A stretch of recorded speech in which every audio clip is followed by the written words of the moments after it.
കേരള രാഷ്ട്രീയത്തെ പിടിച്ചുകുലുക്കിയ ശബരിമല സ്വർണ്ണക്കൊള്ള എങ്ങുമെത്താത്ത അവസ്ഥയിലാണ്.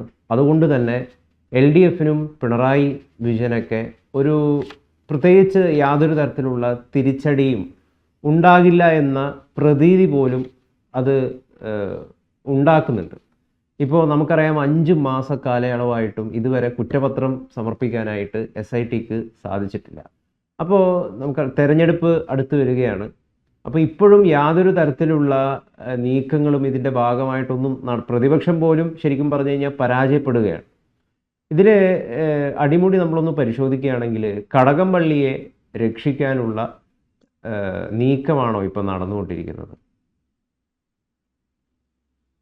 അത് തീർച്ചയായിട്ടും അങ്ങനെ തന്നെയാണ് എനിക്ക് തോന്നുന്നത്. കടകംപള്ളിയെ മാത്രമല്ല, കടകംപള്ളിയിലേക്ക് അന്വേഷണം എത്തിയാൽ അതുവഴി ഈ അതായത് പിണറായി വിജയന്റെ ആദ്യ മന്ത്രിസഭയിലെ പല അംഗങ്ങളിലേക്കും ഒരുപക്ഷെ മുഖ്യമന്ത്രിയുടെ ഓഫീസിലേക്ക് തന്നെ എത്താൻ സാധ്യതയുള്ള അന്വേഷണത്തെ അട്ടിമറിക്കപ്പെട്ടു കഴിയും. ഞാൻ അങ്ങനെ തന്നെ പറയും. കാരണം ഒരു കേസ് അന്വേഷണം 5 മാസമായിട്ട് ഇവിടെ കുറ്റപത്രം സമർപ്പിക്കാൻ പറ്റിയില്ല എന്ന് പറഞ്ഞാൽ എന്താ അത്? അതിലെ പ്രതികൾക്കൊക്കെ സ്വാഭാവിക ജാമ്യം കിട്ടി. ഈ ഏറ്റവും ഒടുവിൽ കർണാടകത്തിലുള്ള സ്വർണ്ണ കച്ചവടക്കാരായ ഗോവർദ്ധൻ, പിന്നെ വേറെ ഒരാളുണ്ടല്ലോ, അവർക്കെല്ലാം ജാമ്യം കിട്ടി. എല്ലാവരുടെയും പേരിപ്പോൾ ഓർമ്മ വരുന്നില്ല. അപ്പോ ചുരുക്കി പറഞ്ഞാല് ഈ ഒരു വിഷയത്തിൽ എന്തൊക്കെയോ തിരിമറികൾ ഇതിനിടയ്ക്ക് നടന്നു എന്ന് ഊഹിക്കുന്നതിലും തെറ്റൊന്നുമില്ല. ഇതിനിടയ്ക്ക് ഉണ്ണികൃഷ്ണൻ പോറ്റി, ഈ കേസിലെ പ്രധാന പ്രതിയായ ഉണ്ണികൃഷ്ണൻ പോറ്റി കടകംപള്ളിക്കെതിരെ അന്വേഷണം നടത്തണം എന്ന് പറഞ്ഞ് കടകംപള്ളിയാണ് തനിക്ക് ഈ സ്വർണ്ണ കച്ചവടക്കാരെയൊക്കെ പരിചയപ്പെടുത്തിയത് തന്നത് എന്ന് പറഞ്ഞ് DGPക്ക് ഒരു പരാതി കൊടുത്തിരുന്നു. ആ പരാതിയെ അന്വേഷിച്ച് പ്രാഥമിക അന്വേഷണം നടത്തിയിട്ട് കടകംപള്ളിക്കെതിരെ എന്തെങ്കിലും തെളിവുണ്ടെങ്കിൽ, പ്രഥമ ദൃഷ്ടിയാ തെളിവുണ്ടെങ്കിൽ തന്നെ കേസെടുക്കാൻ DGP ഉത്തരവിട്ടു. എന്നിട്ട് ഇപ്പോൾ ഏറ്റവും ഒടുവിൽ ഇന്ന് രാവിലെ ഞാൻ കാണുന്നത് ആ കേസിലെ SITക്ക് കൈമാറുക എന്നുള്ളതാണ്. SITയുടെ അന്വേഷണ വിഷയത്തിൽ ഇത് വരുന്നില്ല. SITക്ക് വളരെ സ്പെസിഫിക് ആയിട്ടുള്ള ടേംസ് ഉണ്ട്. അപ്പൊ സ്വാഭാവികമായിട്ടും SIT ഇത് തങ്ങൾക്ക് ഈ കേസ് അന്വേഷിക്കാൻ പറ്റില്ല എന്നുള്ള നിലപാട് എടുത്തു കഴിഞ്ഞു. അപ്പൊ ഇനി എന്താണ് സംഭവിക്കുന്നത്? അത് അങ്ങനെ കിടക്കും.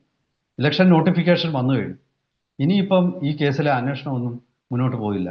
കേസ് അന്വേഷണം നടക്കുന്നത് സ്വാഭാവികമായിട്ടും തനിക്കെതിരെ വാർത്ത സൃഷ്ടിക്കാനാണ് എന്ന് കടകംപള്ളിക്ക് പറയാനൊരു ന്യായവും കൊടുത്തു. അപ്പൊ ചുരുക്കി പറഞ്ഞാൽ ഇത് പാർട്ടിയിലെ ലൈവായിട്ട് നിൽക്കുന്ന ഉന്നത നേതാക്കളിലേക്ക് അന്വേഷണം എത്തി എന്ന് കണ്ടപ്പോൾ തീർച്ചയായിട്ടും ആ അന്വേഷണത്തെ തടയാനായിട്ട് ഉള്ള ശ്രമം നടന്നു. ആ അന്വേഷണം വഴിതിരിച്ചു വിട്ടു. സ്വാഭാവികമായിട്ടും ഇന്ന് ഈ വിഷയം ജനശ്രദ്ധയിൽ നിന്ന് മാറ്റാൻ LDFന് ഒരു പരിധിവരെ കഴിഞ്ഞു എന്ന് തന്നെയാണ് ഞാൻ വിശ്വസിക്കുന്നത്. കാരണം ഏറ്റവും ഒടുവിൽ സുപ്രീം കോടതിയിലെ സംസ്ഥാന സർക്കാരിൻ്റെ അഭിപ്രായം അറിയിച്ചുകൊണ്ട് ഒരു കുറിപ്പ് കൊടുത്തു, ഒരു സ്റ്റേറ്റ്മെന്റ് സുപ്രീം കോടതിക്ക് കൊടുത്തു. അപ്പോൾ ആ കൊടുത്ത കുറിപ്പിനകത്തിലെ പഴയ രീതിയിലല്ല സർക്കാർ നിലപാടെടുത്തിരിക്കുന്നത്. പണ്ട് ഈ ഭരണഘടന ഉറപ്പു നൽകുന്ന സ്വാതന്ത്ര്യമാണ് സ്ത്രീകൾക്കുള്ളത് എന്നുള്ള നിലപാടെടുത്ത സർക്കാർ ഇപ്പോൾ എടുത്തിരിക്കുന്ന നിലപാട് വ്യത്യസ്തമാണ്. ഇപ്പോൾ ആചാര അനുഷ്ഠാനങ്ങൾ മാറ്റുന്നത് സംബന്ധിച്ച് ഇതുമായിട്ട് ബന്ധപ്പെട്ട് നിൽക്കുന്ന പ്രധാനപ്പെട്ട ആൾക്കാരെ എല്ലാം ആയിട്ട് ഈ വിഷയം ചർച്ച ചെയ്യണമെന്നുള്ളൊരു നിലപാടാണ്. ചർച്ച ചെയ്യണമെന്ന് പറഞ്ഞാൽ അതായത് CPMകാർ ചാനൽ ചർച്ചയിലൊക്കെ വന്ന് ഒരുപാട് കള്ളം പറയുന്നുണ്ട്. എന്ത് നിലപാടാ മാറ്റിയെന്ന്. നിരന്തരം ചാനൽ ചർച്ചകളിൽ വന്ന് കള്ളം പറയുക എന്നുള്ളൊരു നിലപാടിലേക്ക് CPM എത്തിയിരിക്കുകയാണ്. യഥാർത്ഥത്തിൽ സുപ്രീം കോടതിയിൽ കൊടുത്ത അഫിഡാവിറ്റ് എന്ന ഞാനിപ്പോൾ പറയുന്നില്ല, സുപ്രീം കോടതിയിൽ കൊടുത്ത സർക്കാരിൻ്റെ നിലപാട് വിശദീകരിച്ചുകൊണ്ടുള്ള സ്റ്റേറ്റ്മെന്റിൽ വളരെ കൃത്യമായിട്ടും ആചാരം അനുഷ്ഠാനങ്ങൾ മാറ്റണമെങ്കിൽ അത് ചർച്ച ചെയ്യണം എന്നുള്ളൊരു നിലപാടെടുത്തു. പണ്ട് അങ്ങനെ അല്ലായിരുന്നല്ലോ. അങ്ങനെയാണെങ്കിൽ ഈ സുപ്രീം കോടതി ആദ്യ വിധി വന്നപ്പോൾ റിവ്യൂ പെറ്റീഷന് മുമ്പ് ഈ ക്ഷേത്രത്തിലേക്ക് പ്രവേശിക്കാനായിട്ട് സ്ത്രീകളെന്ന് കുറെ ആൾക്കാരെ പ്രത്യേകിച്ച് CPMന്റെ നേതൃത്വത്തിൽ കൊണ്ടുവന്നല്ലോ. ബിന്ദു അമ്മിണി, ബിന്ദു തങ്ക കല്യാണി, രഹന ഫാത്തിമ, അങ്ങനെ നിരവധി ആൾക്കാർ. ബാക്കി എല്ലാവരുടെയും പേരൊന്നും ഞാൻ ഓർക്കുന്നില്ല. അപ്പൊ ഇവരെ എല്ലാം പൊക്കിയെടുത്തോണ്ട് വന്നല്ലോ. ഇവർക്കൊക്കെ പോലീസ് സംരക്ഷണം കൊടുത്തല്ലോ. ഇവരെയൊക്കെ വേഷപ്രച്ഛരായിട്ട് പോലീസിന്റെ തന്നെ ഡ്രസ്സ് ഒരു ജാക്കറ്റും ഒക്കെ ധരിപ്പിച്ച് അവിടേക്ക് കൊണ്ടുവന്നല്ലോ. അപ്പൊ ആ ഒരു നിലപാട് അന്ന് ക്ഷേത്രത്തിൽ പ്രവേശിച്ച് ആരാധന നടത്തുക എന്നുള്ളത് ഒരു പൗരന്റെ, അത് സ്ത്രീ ആയാലും പുരുഷനായാലും ഭരണഘടനാപരമായ അവകാശമാണെന്ന് ആർട്ടിക്കിൾ 14 ഒക്കെ ഡിസ്ക്രിമിനേഷൻ പിന്നെ ഒരു കാരണവശാലും ഭരണഘടനാപരമായിട്ട് അംഗീകരിക്കാൻ പറ്റില്ല എന്നുമൊക്കെയുള്ള നിലപാടാണ് അന്ന് സർക്കാർ എടുത്തത്. പക്ഷെ ഇപ്പോൾ സർക്കാരിന്റെ നിലപാട് പൂർണ്ണമായിട്ടും മാറിയിരിക്കുന്നു. ഇതും ചർച്ച ചെയ്യപ്പെട്ടില്ല, ശ്രദ്ധിച്ചോ? അതെ. അതായത് ശബരിമല വിഷയം ഇനി ഇലക്ഷനിൽ ചർച്ച ചെയ്യപ്പെടുന്നതിന് ഒരുപാട് പരിമിതികളുണ്ട്. കാരണം വേണമെങ്കിൽ വർഗീയ പ്രീണനത്തിനോ അല്ലെങ്കിൽ വർഗീയത മുതലെടുക്കാൻ ശ്രമിക്കുന്നു എന്നൊക്കെ പറഞ്ഞ് CPM-ന് വേണമെങ്കിൽ അത്തരം ചർച്ചകളെ പ്രതിരോധിക്കാൻ പറ്റും. അങ്ങനെ പ്രതിരോധിക്കാൻ പറ്റുന്ന ഒരു സമയമായി കഴിഞ്ഞു. ഈ സമയം നോക്കി CPM-ന്റെ നേതാക്കളിലേക്ക് അന്വേഷണം എത്താതിരിക്കാൻ CPM-ന് കഴിഞ്ഞു. നമ്മൾ ഇപ്പോ പിന്നെ ചിന്തിക്കേണ്ട ഗൗരവമായ വിഷയം, ഈ കേസിലെ തൊണ്ടി മുതൽ കണ്ടെടുക്കാൻ സ്പെഷ്യൽ ഇൻവെസ്റ്റിഗേഷൻ ടീം 5 മാസം ശ്രമിച്ചിട്ടും അവർക്ക് കഴിഞ്ഞിട്ടില്ല. ഗുരുതരമായ വീഴ്ചയല്ലേ ഇത്? കാരണം ഈ 5 മാസം എന്തെടുക്കുകയായിരുന്നു ഇവരെ? കോടതി പലവട്ടം ഇവരെ ആദ്യമൊക്കെ വാൺ ചെയ്തിരുന്നു. പിന്നീടാണ് ഇത് പിന്നെ കോടതിയുടെ ഒരു അംഗീകാരമൊക്കെ ഇവർക്ക് കിട്ടിയത്. ഈ ഹൈക്കോടതിയുടെ മോണിറ്ററിങ്ങിലാണ്, അതുകൊണ്ട് അന്വേഷണം സംശുദ്ധമാണ് എന്നൊക്കെ ചിലർ അവകാശപ്പെടുന്നുണ്ട്. പക്ഷേ അത് ശുദ്ധ മണ്ടത്തരമാണ്. കാരണം ഈ അന്വേഷണം നടത്തുന്നത് ആരാണ്? കേരള പോലീസുകാർ. കേരള പോലീസ് ആരുടെ കീഴിലാണ് പ്രവർത്തിക്കുന്നത്? ആഭ്യന്തരമന്ത്രിയായ പിണറായി വിജയന്റെ കീഴിൽ. അപ്പൊ പിന്നെ എങ്ങനെയാണ് അന്വേഷണം നിഷ്പക്ഷമാവുന്നത്? അപ്പൊ ചുരുക്കി പറഞ്ഞാൽ ഈ അന്വേഷണത്തിന്റെ നിഷ്പക്ഷത പറയുന്നത് ഇപ്പോൾ തന്നെ ചോദ്യം ചെയ്യപ്പെട്ട് കഴിഞ്ഞിരിക്കുന്നു. ഈ അന്വേഷണത്തിലേക്ക് നിരവധി ആൾക്കാരെ, അതായത് CPM-ഉമായിട്ട് ബന്ധമുള്ള ആൾക്കാർ ഈ അന്വേഷണത്തിലേക്ക് ഇടയ്ക്ക് വെച്ച് എത്തിച്ചേർന്നു. പോലീസിലെ CPM അനുകൂല വിഭാഗം, പോലീസ് അസോസിയേഷനിലെ ഒക്കെ ആൾക്കാര്, ഓഫീസേഴ്സ് അസോസിയേഷന്റെ ഒക്കെ ആൾക്കാര് CPM-ഉമായിട്ട് ബന്ധമുള്ളവര് അന്വേഷണ ടീമിൽ എത്തിക്കഴിഞ്ഞു. ഇപ്പോൾ പല ആംഗിളിലും നോക്കുമ്പോൾ ഈ അന്വേഷണം തൽക്കാലം നമ്മൾ ഉദ്ദേശിക്കുന്ന ഒരു സീരിയസ്നെസ് അന്വേഷണത്തിലില്ല. കുറ്റപത്രം 5 മാസം കഴിഞ്ഞിട്ടും കൊടുത്തില്ല. പിന്നെ തൊണ്ടി മുതൽ കണ്ടെടുക്കാൻ പറ്റിയില്ല. പിന്നെ എങ്ങനെയാണ് ഈ കേസ് തെളിയിക്കാൻ പോകുന്നത്? മോഷണ കേസിലെ ഏറ്റവും പ്രധാനപ്പെട്ട ഒരു പിന്നെ വസ്തുവാണ് തൊണ്ടി മുതൽ. ആ തൊണ്ടി മുതൽ എവിടാണെന്ന് പോലും ഒരു പിടിയില്ല. ഇനി യഥാർത്ഥത്തിൽ എത്രത്തോളം മോഷണം നടന്നു കൃത്യമായ ഒരു വിവരമില്ല. അപ്പോ ചുരുക്കി പറഞ്ഞാൽ അന്വേഷണം ഈ ഉണ്ണികൃഷ്ണൻ പോറ്റിയിലും സ്വർണം വാങ്ങിയ ആൾക്കാരിലും തന്ത്രിയിലും ഒക്കെ ആയിട്ട് ഒതുക്കി നിർത്താനുള്ള ഒരു ഗൂഢശ്രമം സർക്കാരിന്റെ ഭാഗത്തു നിന്ന് നടന്നു എന്ന് തന്നെ നമുക്ക് സംശയിക്കേണ്ടിയിരിക്കുന്നു.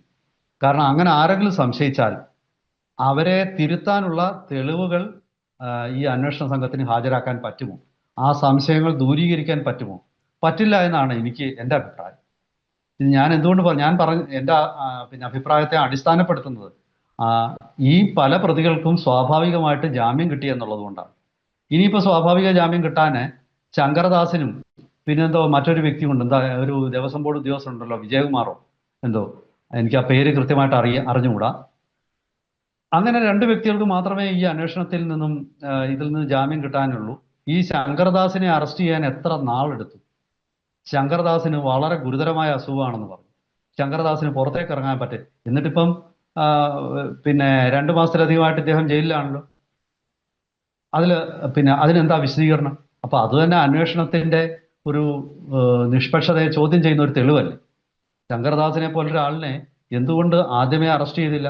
അയാളുടെ സ്വാധീനശേഷി, അയാളുടെ പിന്നെ ധനശേഷി, ഇതൊക്കെയല്ലേ അത് കാണിക്കുന്നത്.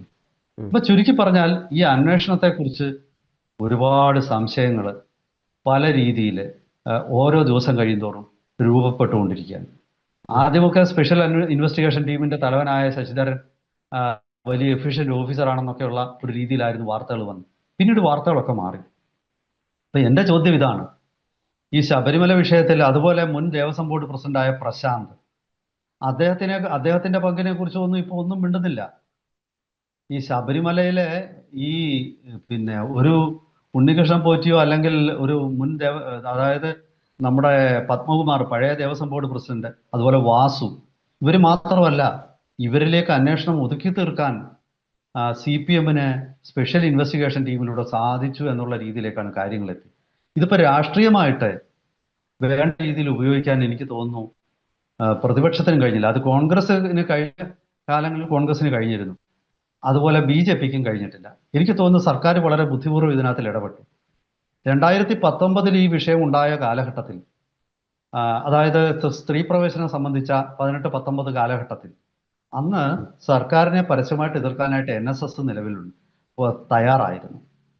NSS ഒരുപാട് പിന്നെ നാമജപ ഘോഷയാത്രകൾ, പ്രതിഷേധങ്ങൾ, ഇങ്ങനെ വലിയ തെരുവിലിറങ്ങിയുള്ള പ്രക്ഷോഭങ്ങൾ തെക്കൻ ജില്ലകളിലൊക്കെ നടന്നു. ഇത് വലിയൊരു ബുദ്ധിമുട്ട് സർക്കാരിനുണ്ട്. ചില ആൾക്കാർ, 4ഓളം ആൾക്കാർ ഈ അതിക്രമങ്ങളിൽ, പിന്നെ പോലീസ് അതിക്രമങ്ങളിലും മറ്റു രീതിയിലുമൊക്കെ കൊല്ലപ്പെട്ടതായിട്ടാണ് വാർത്ത. 100 കണക്കിന് ആൾക്കാർക്ക് പരിക്കേറ്റു. അപ്പൊ അന്ന് നിലവിലിരുന്ന പ്രക്ഷുബ്ധമായ ഒരു സാമൂഹിക അന്തരീക്ഷം NSSനെ അങ്ങ് നിശബ്ദമാക്കിയതോടുകൂടി പിണറായിക്ക് അതിൽ നിന്ന് രക്ഷപ്പെടാൻ പറ്റി. മാത്രമല്ല NSS ഇപ്പോ CPMന് ഏതാണ്ട് അനുകൂലമായ ഒരു തരത്തിലുള്ള ഒരു നിലപാടാണ് സ്വീകരിച്ചിരിക്കുന്നത്. അവർ മിണ്ടാതിരുന്നാൽ മതി, അത് CPMന് അനുകൂലമാണ്. അപ്പൊ CPMന് വോട്ട് ചെയ്യണം എന്നൊരു പരസ്യ പ്രസ്താവന സുകുമാരൻ നായർ നടത്തണമെന്നില്ല. അപ്പൊ സുകുമാരൻ നായരുടെ വായടച്ചു. വെള്ളാപ്പള്ളി ആകട്ടെ ആകെ പിന്നെ ചെകുത്താനും കടലിനും ഇടയ്ക്കെന്നുള്ള പോലെ അവസ്ഥയിലാണ്. വെള്ളാപ്പള്ളിക്ക് സ്വന്തം സ്ഥാനം പോലും നഷ്ടപ്പെട്ടു. ഇപ്പോ അങ്ങനെ ഒരു അവസ്ഥയിലാണ്. അപ്പൊ സ്വാഭാവികമായിട്ടും വെള്ളാപ്പള്ളിക്ക് ഇനി ഒരു വിഷയത്തിലും കേരള സർക്കാരിനെതിരെയും കേന്ദ്ര സർക്കാരിനെതിരെ, അതായത് ഭരണത്തിലിരിക്കുന്നവരുടെ പിന്തുണ ആവശ്യമുള്ള ഒരു ഘട്ടത്തിലാണ് ഇപ്പോൾ മുൻ SNDP യോഗം ജനറൽ സെക്രട്ടറി വെള്ളാപ്പള്ളി നടേശൻ. അപ്പൊ അദ്ദേഹവും സംസാരിക്കില്ല. അപ്പൊ ചുരുക്കി പറഞ്ഞാൽ ശബരിമല വിഷയം ഈ ഇലക്ഷനിൽ ചർച്ചാ വിഷയമാവാതെ അത് ഒതുക്കി തീർക്കാൻ കേരള സർക്കാരിന് കഴിഞ്ഞു എന്നുള്ളത് പിണറായിയുടെ കൂർമ്മ ബുദ്ധിയാണ് എന്ന് പറയാതിരിക്കാൻ നിർവാഹമില്ല. പക്ഷെ ഇതിനേക്കാൾ ബുദ്ധിയുള്ളവരാണ് ജനങ്ങൾ.